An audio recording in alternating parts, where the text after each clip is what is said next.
तो आज की इस वीडियो में हम पढ़ने वाले हैं ट्रांसलेशन, जो कि जेनेटिक्स का टॉपिक है, मॉलिक्यूलर जेनेटिक्स, और आप लोगों का ये 4th सेम ज़ूलॉजी में भी आता है। ये टॉपिक मैं आप लोगों को A to Z क्लियर करने वाला हूँ। तो वीडियो शुरू करने से पहले मैं आप लोगों से ये भी कहना चाहता हूँ कि इस टॉपिक के रिलेटेड मुझे आप लोगों के लिए बहुत मेहनत करनी पड़ी। तो प्लीज़ वीडियो को लाइक और शेयर ज़रूर करना, और अगर आप चैनल पे नए हैं तो प्लीज़ चैनल को सब्सक्राइब भी कर लेना। तो चलिए वीडियो शुरू करते हैं।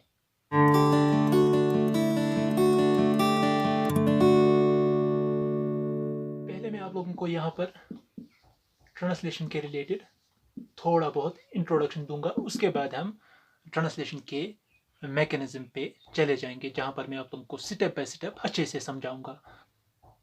तो ट्रांसलेशन क्या होता है ये आप लोगों को पहले पता होना चाहिए। ट्रांसलेशन का मतलब होता है mRNA से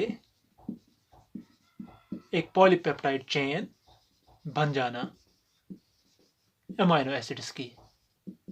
और ये ट्रांसलेशन होती कहाँ है? ट्रांसलेशन राइबोसोम्स में हो जाती है, और राइबोसोम्स को प्रोटीन फैक्ट्रीज भी कहा जाता है। प्रोटीन फैक्ट्री इसको इसीलिए कहा जाता है क्योंकि यहाँ पर प्रोटीन्स बनते हैं। प्रोटीन्स क्या होते हैं? पॉलीपेप्टाइड्स, यानी वो अमीनो एसिड्स के बने होते हैं। तो इसीलिए राइबोसोम्स को प्रोटीन फैक्ट्री भी कहा जाता है, क्योंकि यहाँ पर ट्रांसलेशन होती है। और राइबोसोम्स खुद कहाँ पर होते हैं? ये साइटोप्लाज्म में होते हैं। तो हम कह सकते हैं कि ट्रांसलेशन जो है वो साइटोप्लाज्म ऑफ द सेल में होती है। अगर वहाँ पर ये ऑप्शन होगा तो ये, अगर ये होगा तो इसका करेक्ट आंसर ये है। तो ये एक शॉर्ट इंट्रोडक्शन मैंने आप लोगों को यहाँ पर समझाया। अब मैं आप लोगों को डायरेक्टली मैकेनिज्म समझाता हूँ। तो ट्रांसलेशन के हमारे 5 स्टेप्स हैं। पहला, activation of amino acids. Second, transfer of amino acids to tRNA. और ये 3 जो सबको पता होते हैं, पर ये जो मेन 3 स्टेप्स हैं ये आप लोगों को तभी समझ में आएंगे जब आप ये 2 समझेंगे।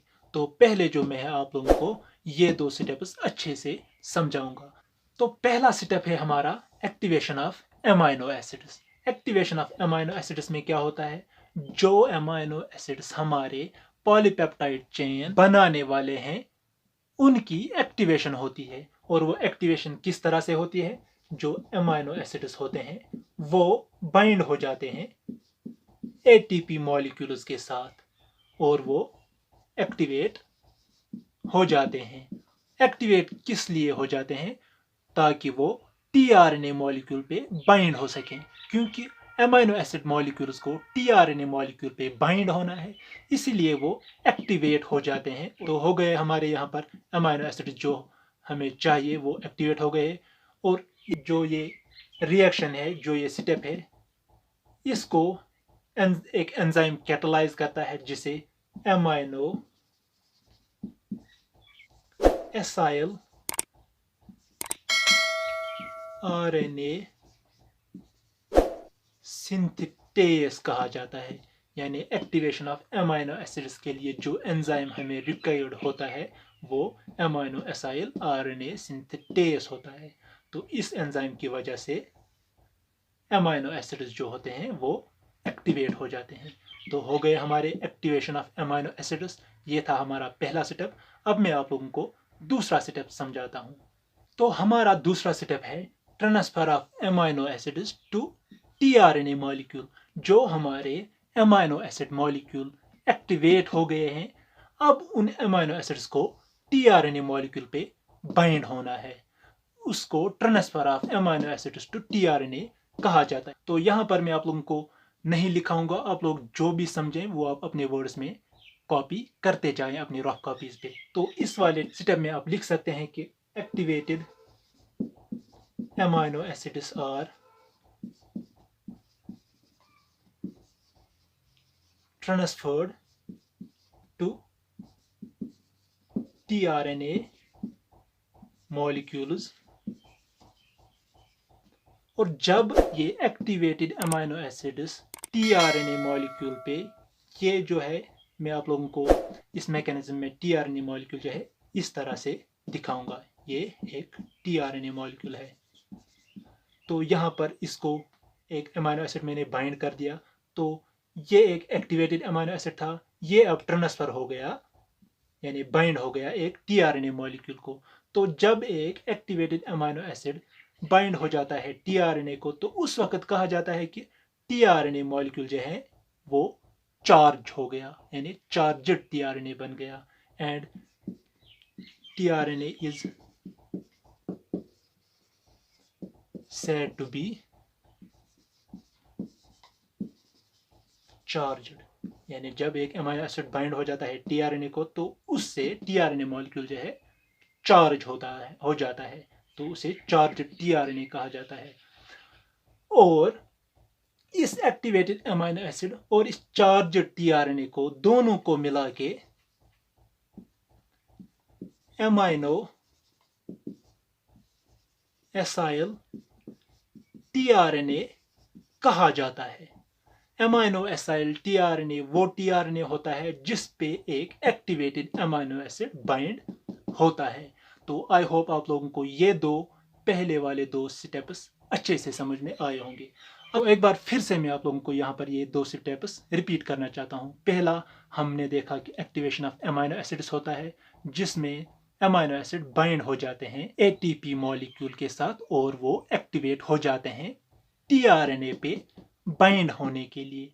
तो उसके बाद फिर दूसरा स्टेप यही होता है कि वो एक्टिवेटेड अमीनो एसिड टीआरएनए पे बाइंड हो जाते हैं और वो टीआरएनए उस बाइंडिंग की वजह से चार्ज हो जाता है यानी चार्जड टीआरएनए बन जाता है और उन दोनों को फिर मिला के अमीनो एसाइल टीआरएनए कहा जाता है। और यहाँ पर एक और चीज जो मैं बताना भूल गया वो ये कि इस transfer of amino acid to tRNA step को जो एंजाइम कैटालाइज करता है उसे अमीनो एसाइल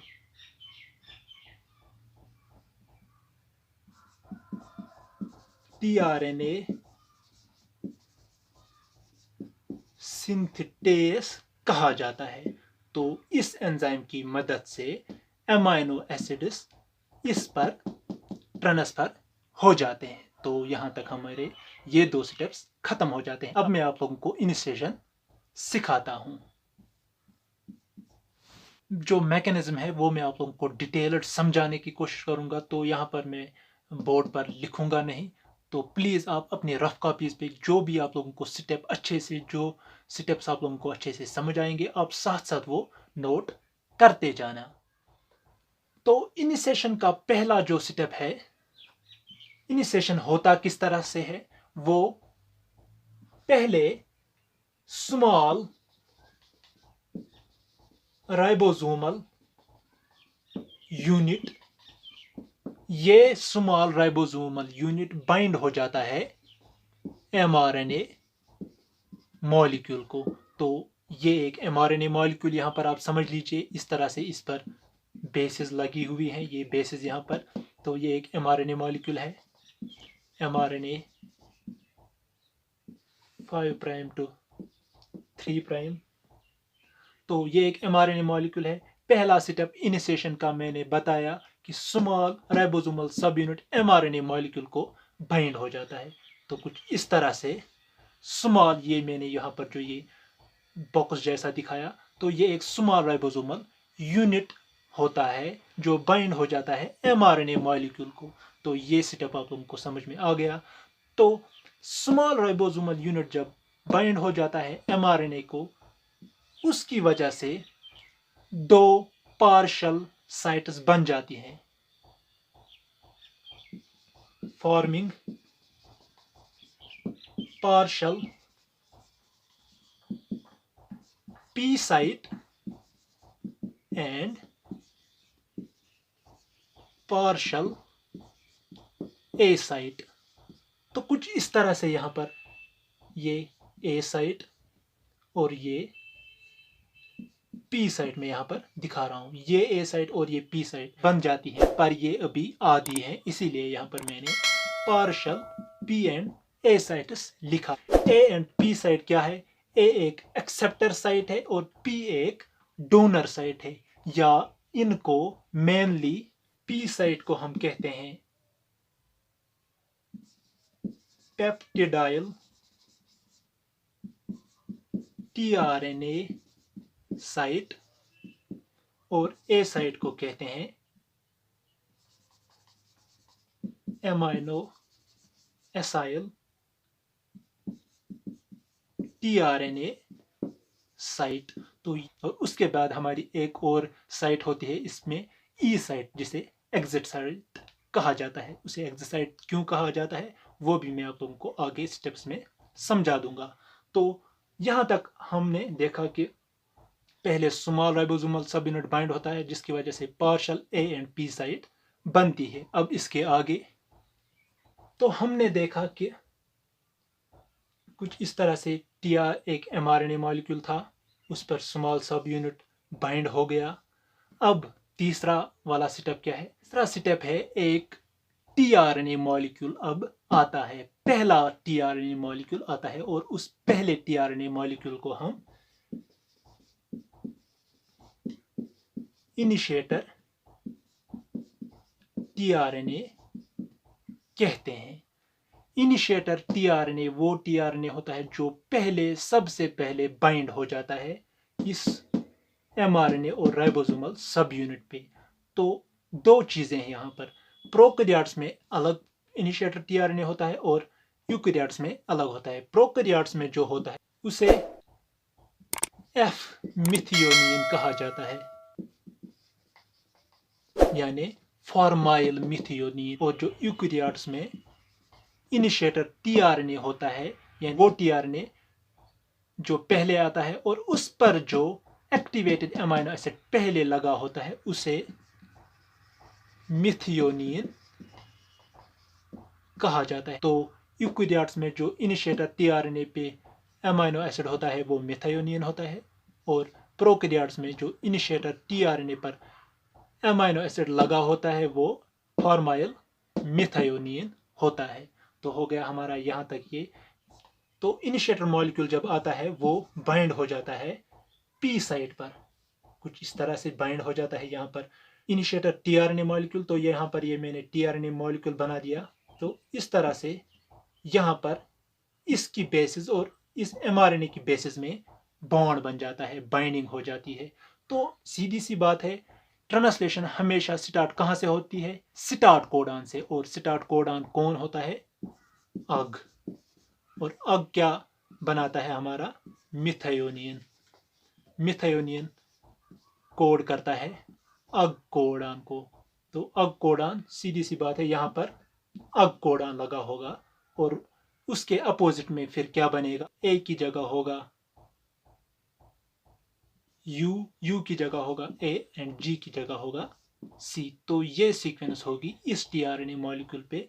फिर यही सीक्वेंस जाके इस AUG वाले अग कोडॉन पे बाइंड करेगा, और इस वाले पे जो अमीनो एसिड बाइंड होगा वो यूकैरियोट्स में मिथियोनिन होगा और प्रोकैरियोट्स में एफ मिथियोनिन होगा। तो हमारा पहला इनिशिएटर टीआरएनए जिस पे यूकैरियोट्स में ये अमीनो एसिड बाइंड था और या प्रोकैरियोट्स में ये अमीनो एसिड बाइंड था, वो आकर यहाँ पर पी साइड पर लग जाता है। तो यहाँ पर मैं आप लोगों को मिथियोनिन दिखाऊंगा, यानी यूकैरियोट्स की बात मैं यहाँ पर करूंगा।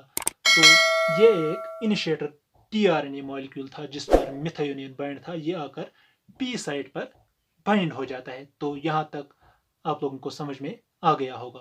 अब इसके बाद जो स्टेप होता है वो, तो यहाँ तक हमने देखा कि इनिशिएटर टीआरएनए सबसे पहले पी साइट पर बाइंड हो गया। मैं डायग्राम्स बना रहा हूं, तो प्लीज आप अपने वर्ड्स में लिखने की कोशिश करना। तो उसके बाद हमारा इस स्मॉलर सब यूनिट का, ये 30S स्मॉलर सब यूनिट, इसका लार्ज सब यूनिट बाइंड हो जाता है और ये कम्प्लेक्स कंप्लीट करता है।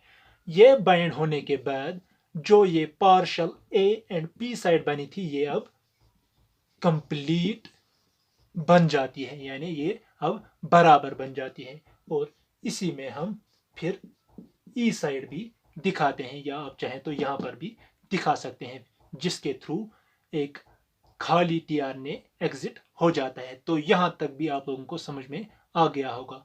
अब अगला स्टेप जो है वो ये कि अब एक नया अमाइनो एसिड टीआरएनए, यानी वो टीआरएनए जिस पर एक दूसरा अमाइनो एसिड बाइंड होता है, वो आता है। और वो तो यहां पर मैं आप लोगों को दिखाता हूं। अब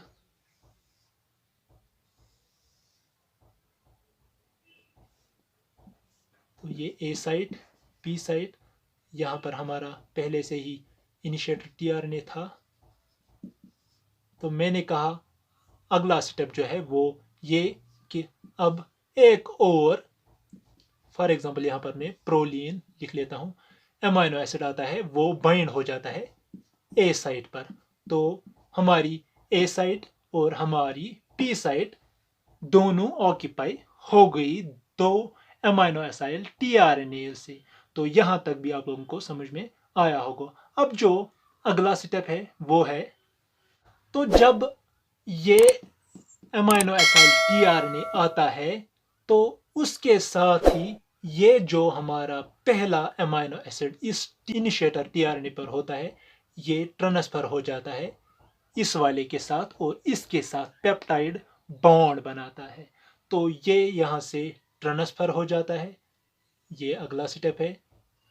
और ये जो ट्रांसफर का ये स्टेप है, इसमें हेल्प करता है एक एंजाइम जिसे पेप्टिडाइल ट्रांसफरेज कहा जाता है। तो पेप्टिडाइल ट्रांसफरेज वो एंजाइम है जो कैटालाइज करता है वो स्टेप जिसमें इनिशिएटिंग अमाइनो एसिड जो इनिशिएटर टीआरएनए पर, यानी पहले वाले सबसे पहला जो टीआरएनए बाइंड हुआ था उस पर बाइंड वो अमाइनो एसिड ट्रांसफर हो जाता है उस अमाइनो एसिड के साथ जो अभी अभी आया होता है एक टीआरएनए पर, और वो दोनों अमाइनो एसिड मिलके फिर बॉन्ड बनाते हैं, यानी कुछ इस तरह से बन जाता है। यहां पर मैं आप लोगों को दिखाऊंगा।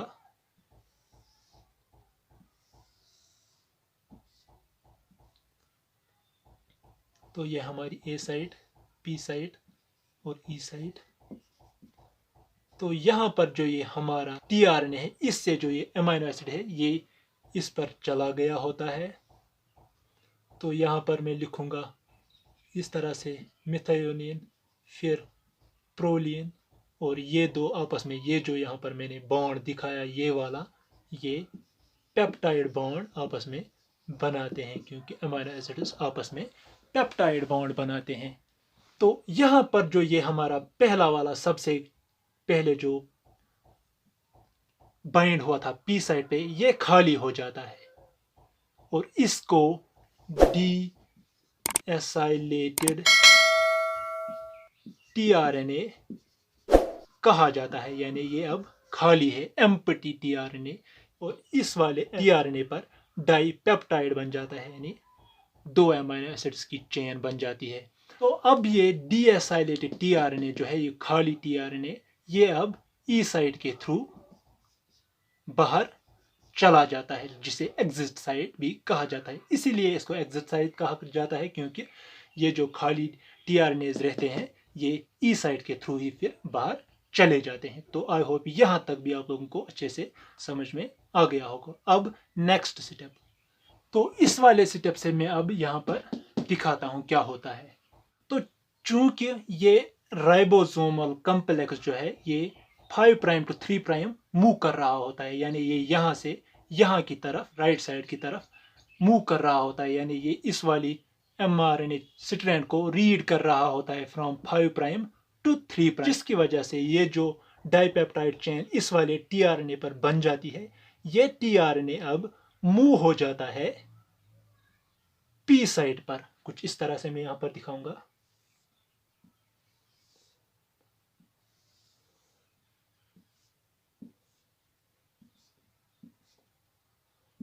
ए साइड, पी साइड, ई साइड।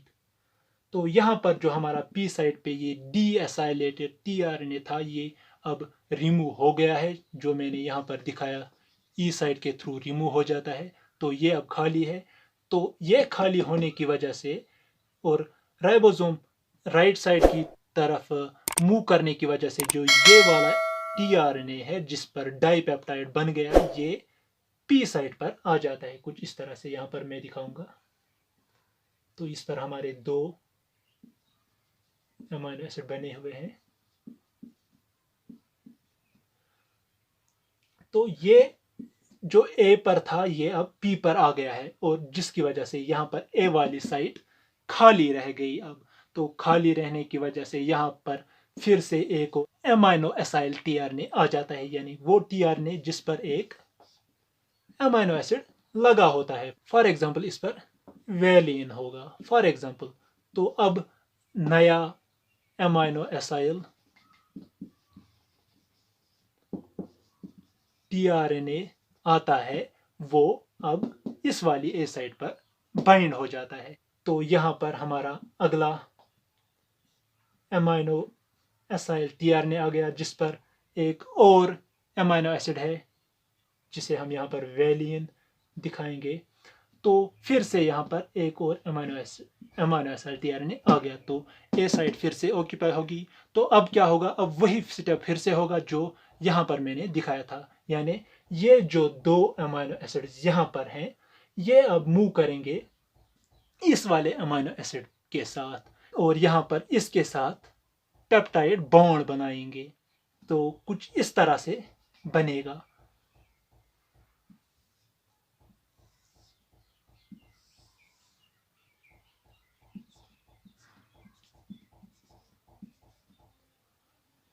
तो ये जो डाइपेप्टाइड यहाँ पर पी साइड पे थे इस वाले टीआरएनए पर, इसके अमीनो एसिड्स इस वाले अमीनो एसिड के साथ बॉन्ड करेंगे, और यहाँ पर जो टीआरएनए है वो खाली हो जाता है, यानी ये डीएसाइलेटेड टीआरएनए बन जाता है। और ये 2 जो यहाँ पर नया आया था टीआरएनए एक और अमीनो एसिड लेकर, वो 2 इस वाले अमीनो एसिड के साथ बॉन्ड बनाते हैं।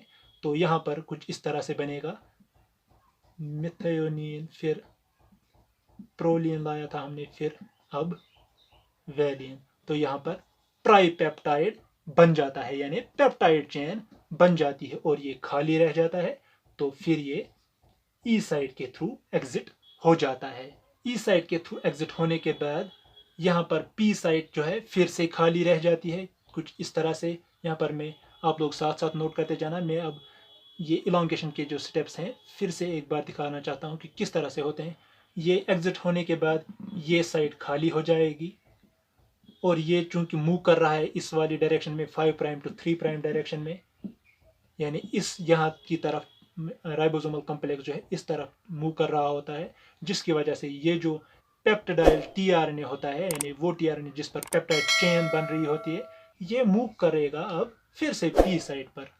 तो पी साइड पर आने के बाद ये वाली ए साइड फिर से खाली हो जाएगी, जहां से फिर नया एक अमीनो एसिड टीआरएनए, यानी वो टीआरएनए जिस पर एक नया अमीनो एसिड लगा होगा, वो ए साइड पर आ जाएगा। तो इस तरह से जो है ये प्रोसेस चलती रहती है। अब रही टर्मिनेशन। तो टर्मिनेशन तब होगी जब टर्मिनेशन कोडॉन्स इस वाले एमआरएनए स्ट्रैंड पर आएंगे। तो टर्मिनेशन कोडॉन्स आप लोगों को पता ही होंगे, 3 है, यूएजी, यूजीए, यूएए। इन तीनों में से जब इस वाले एमआरएनए स्ट्रैंड पर ये तीनों में से कोई सा भी एक कोडॉन ये राइबोसोमल कॉम्प्लेक्स रीड करेगा, तो उसी वक्त जो है ये राइबोसोम अलग हो जाता है, ये टीआरएनए अलग हो जाता है, और ये पॉलीपेप्टाइड चेन भी रिलीज हो जाती है, जिसके साथ ही टर्मिनेशन ऑफ ट्रांसलेशन हो जाता है। तो आई होप आप लोगों को ये सारा प्रोसेस जो है समझ में आ गया होगा। अगर आप लोगों को समझ में नहीं आया होगा तो आप लोग मुझे कमेंट बॉक्स में पूछ सकते हैं। मैं फिर से ये वीडियो जो है एक बार बनाऊंगा और आप लोगों को समझाने की दोबारा कोशिश करूंगा।